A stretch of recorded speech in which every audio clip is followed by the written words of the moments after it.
السلام علیکم، میں ہوں آپ کا معلم امیر تیمور۔ ڈیئر اسٹوڈنٹس، میں آپ کو خوش آمدید کہتا ہوں اسلامیاتی کلاس پنجم میں۔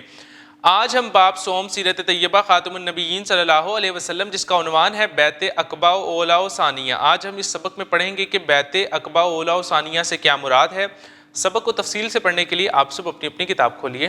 سبق نمبر 2، بیعت عقبہ اولیٰ و ثانیہ۔ حاصلات تعلم۔ اس سبق کو پڑھنے کے بعد طلبہ اس قابل ہو جائیں گے کہ وہ بیعت عقبہ اولیٰ و ثانیہ کے بارے میں جان سکیں، فروغ اسلام میں بیعت عقبہ کے دروس نتائج سے آگاہ ہو سکیں، بیعت عقبہ کی شرائط سے آگاہ ہو سکیں۔ پڑھیے، مکہ مکرمہ سے منی آتے جاتے ہوئے منی کے مغربی کنارے سے گزرنا پڑتا تھا۔ یہی گزرگاہ عقبہ کے نام سے مشہور ہے۔ حضرت محمد رسول اللہ خاتم النبیین صلی اللہ علیہ وسلم حج کے دنوں میں دعوت و تبلیغ کی غرض سے منی تشریف لے جاتے اور وہاں آنے والے قبائل عرب کو اللہ تعالیٰ کے سچے دین اسلام کی تبلیغ فرمایا کرتے تھے۔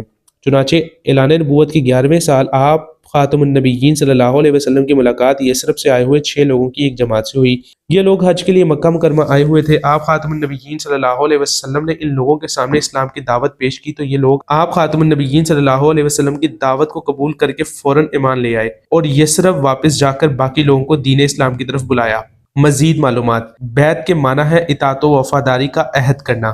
بیعت عقبہ و اولیٰ۔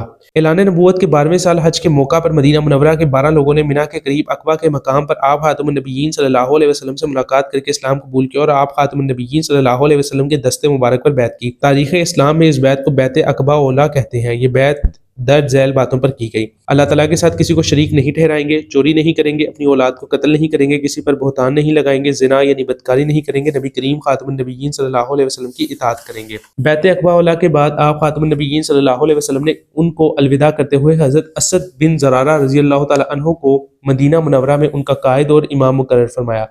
مدینہ منورہ سے آئے ہوئے 12 افراد نے آپ خاتم النبیین صلی اللہ علیہ وسلم سے درخواست کی کہ آپ خاتم النبیین صلی اللہ علیہ وسلم ہمارے ساتھ کوئی معلم بھیج دیں جو ہمیں قرآن مجید کی تعلیم دے۔ نبی کریم خاتم النبیین صلی اللہ علیہ وسلم نے ان کی درخواست کو قبول کرتے ہوئے حضرت مصعب بن عمیر رضی اللہ تعالیٰ عنہ کو ان کے ساتھ مدینہ منورہ بھیج دیا۔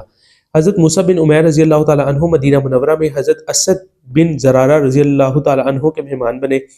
حضرت مصعب بن عمیر رضی اللہ تعالیٰ عنہ کی کوششوں سے مدینہ منورہ کی کئی با اثر اور نامور شخصیات نے اسلام قبول کیا۔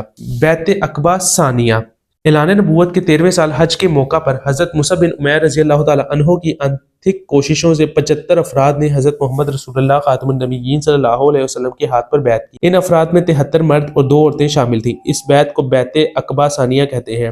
مدینہ منورہ سے آنے والے لوگوں نے نبی کریم خاتم النبیین صلی اللہ علیہ وسلم کو مدینہ منورہ تشریف لانے کی دعوت دی اور یہ عہد کیا کہ ہم لوگ حضرت محمد رسول اللہ خاتم النبیین صلی اللہ علیہ وسلم کی اور اسلام کی حفاظت کے لیے اپنی جان بھی قربان کر دیں گے۔ اس موقع پر حضرت عباس بن عبد المطلب رضی اللہ تعالیٰ عنہ جو آپ خاتم النبیین صلی اللہ علیہ وسلم کے چچا تھے، انہوں نے یثرب سے آئے ہوئے لوگوں سے کہا: اے گروہ خزرج، محمد رسول اللہ خاتم النبیین صلی اللہ علیہ وسلم اپنی قوم میں معزز ہیں اور اپنے شہر میں مددگاروں کی ایک جماعت ساتھ رکھتے ہیں۔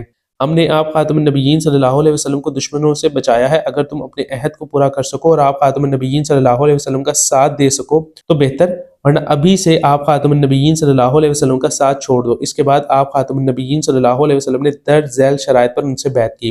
بیعت عقبہ ثانیہ کی شرائط: اللہ تعالیٰ کی راہ میں اٹھ کھڑے ہوں گے اور کسی روکنے والے کی پرواہ نہیں کریں گے، بھلائی کا حکم دیں گے اور برائی سے روکیں گے۔ جب نبی کریم خاتم النبیین صلی اللہ علیہ وسلم ان کے پاس آ جائیں تو آپ خاتم النبیین صلی اللہ علیہ وسلم کی مدد کریں گے اور جس چیز سے اپنی جان و مال اور بچوں کی حفاظت کرتے ہیں اس سے آپ خاتم النبیین صلی اللہ علیہ وسلم کی بھی حفاظت کریں گے۔ تنگی اور خوشحالی ہر حال میں مال خرچ کریں گے۔ اس موقع پر قبیلہ خزرج کے ایک رئیس حضرت برا بن معرور رضی اللہ تعالیٰ عنہ نے آپ خاتم النبیین صلی اللہ علیہ وسلم کا دست مبارک تھام کر عرض کیا: بے شک ہم آپ خاتم النبیین صلی اللہ علیہ وسلم کی اسی طرح حفاظت کریں گے۔ اس موقع پر ایک انصاری نے حضور اکرم خاتم النبیین صلی اللہ علیہ وسلم سے عرض کیا: اللہ تعالیٰ آپ خاتم النبیین صلی اللہ علیہ وسلم کو جب غلبہ عطا فرمائے گا تو آپ خاتم النبیین صلی اللہ علیہ وسلم ہمیں چھوڑ کر واپس مکہ مکرمہ تو نہیں آ جائیں گے؟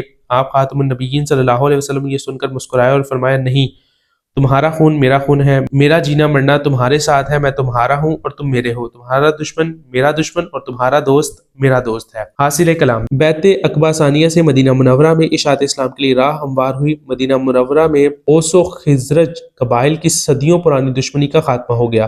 بیعت عقبہ ہجرت مدینہ کا پیش خیمہ ثابت ہوئی اور مدینہ منورہ کی شکل میں پہلی اسلامی ریاست وجود میں آئی۔ مدینہ منورہ میں یہودیوں کے سیاسی، مذہبی اور معاشی غلبے کا خاتمہ ہو گیا۔ ڈیئر اسٹوڈنٹس، آج ہم نے اس سبق میں پڑھا کہ بیعت کا کیا معنی ہے۔ بیعت سے مراد ہے کہ وعدہ لینا، اور بیعت عقبہ اعلان نبوت کے 12ویں سال ہوئی اور بیعت ثانیہ اعلان نبوت کے 13ویں سال ہوئی، اور اس میں جو اس کی شرائط تھی اس کو بھی ہم نے تفصیلاً پڑھا۔ تو میں امید کرتا ہوں کہ بیعت عقبہ اولا و ثانیہ کی کیا معنی ہیں، اس کی کیا شرائط ہیں، آپ تفصیلاً پڑھ چکے ہوں گے اور سمجھ چکے ہوں گے۔ ملتے ہیں ایک نئی ویڈیو میں اس سبق کی مشق کے ساتھ، تب تک اپنا بہت سا خیال رکھیں۔ اللہ حافظ۔